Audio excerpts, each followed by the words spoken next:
two. They claim to be from Lizard Squad, the group who claim to be behind this hack. Member one started by telling me why they carried out the attack.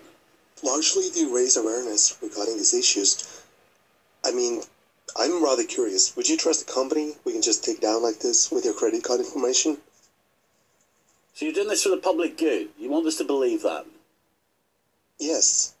We're also doing it to amuse ourselves, but there's definitely the aspect of public good. And what is amusing about disrupting ordinary people's lives and getting some type of power kick out of it? I personally find many of the comments, lots of the response we've been receiving rather amusing. You find this funny too, member two, do you?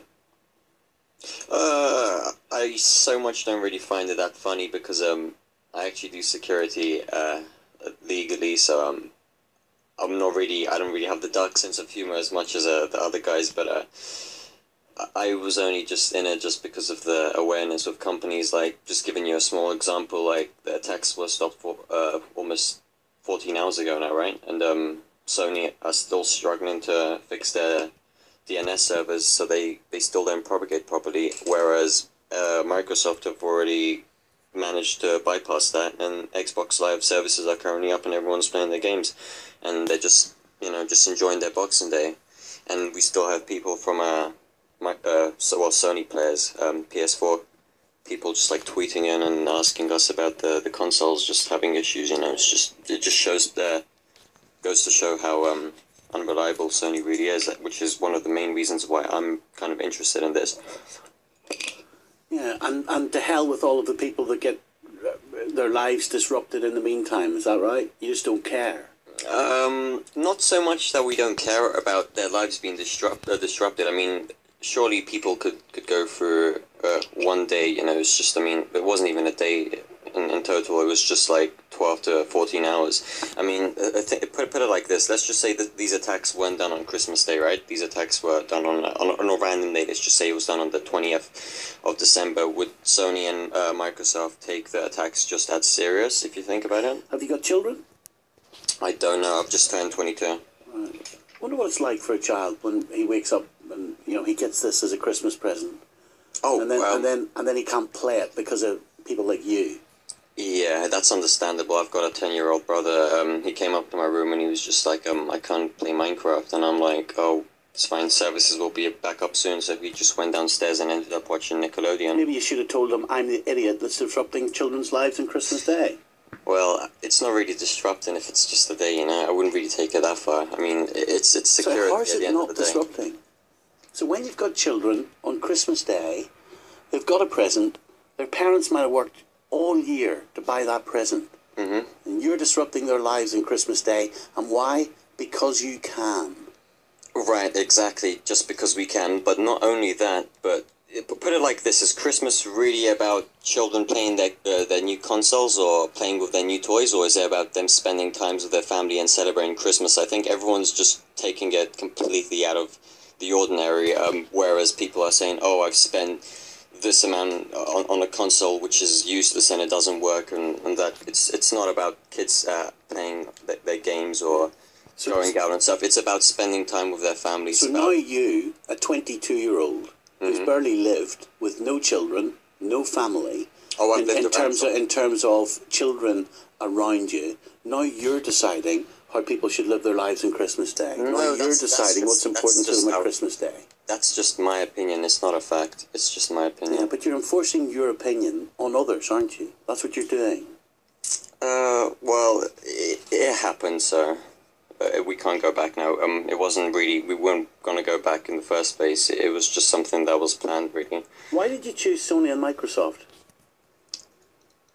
Specific reasons. One of the biggest multi-billion, just such a huge company, Microsoft, can prevent such an attack, Like, would you not think that they should be able to prevent such an attack? Like, I mean, think about all the NOC technicians that they have running their servers and DNS servers and everything, protecting their network security. And all of a sudden, they were told that this would come on Christmas Day. They saw it, they just let it go over their heads, and they still couldn't protect themselves against a couple of, as you say, people that have barely lived, with not much experience, right, of living, and they couldn't protect themselves against people like us. Well, you said you work in security, so have you got a lot of training? Just how sophisticated a hacker are you? I wouldn't really call myself a top grade hacker. I know people that are way better than me, but I think I know my stuff, so I think it's fair to say that I do know some of my stuff, and this just proves it, right? So it doesn't take a degree of sophistication to do this. Well, an ordinary hacker that wants to disrupt children's lives on Christmas Day could do this, could they? If they put their minds to it, whereas with me, where friends of mine, they used to go out clubbing, party, and I really didn't enjoy that. I did do it for a bit. I found it dull, so I decided to just sit at home and learn more skills of my own. You know, it's helped me along the way. So maybe this isn't something that most people enjoy and think that it was a good decision. But to us, I think it was just something that we've just decided upon. So yeah, it happened. When you say it happened, will you do this again? That's really hard to say because I'll be honest with you, it was completely unplanned. This whole thing that just happened, it was less than a 2-week plan. Like it literally took a couple of days to just plan out. Like that's how easy it was. How many people are there in your group, Lizard Squad? There's no more than 10. And who controls the group? Like, who decides if it happens or not? Is there a king lizard? No, there isn't. No, I'm afraid there isn't a king lizard. It's just where we're just you know, it's someone decides or comes up with an idea, and if everyone likes it, we just go ahead with it. It is pretty remarkable, actually, that that someone like you and a handful of other teenagers, 20-year-olds, can disrupt the company to this extent. I'll give you that. And yet you're trying to tell me that you do this for moral reasons, right? This specifically wasn't for a moral reason. This was the first time that I've done anything like grey hat wise. I'm usually more of the white hat security type of person where I try and tend to help people out. But I just decided to get in on this. You know, I mean, I really don't feel that I shouldn't have. But so you don't feel any sense of shame? In all honesty, if I did, I would have probably apologized by now, but no, I don't. You see, some people might question your morality. Some people might question the type of 22-year-old little hacker that you are. Because Twitter reports say that the owner of Mega Upload, Kim.com, offered your squad 3,000 lifetime encrypted vouchers to stop the hacking, which you accepted. We did, yeah. Right. So it was nothing really to do with exposing a company for the greater good. You took the money and you ran, didn't you, like a petty criminal?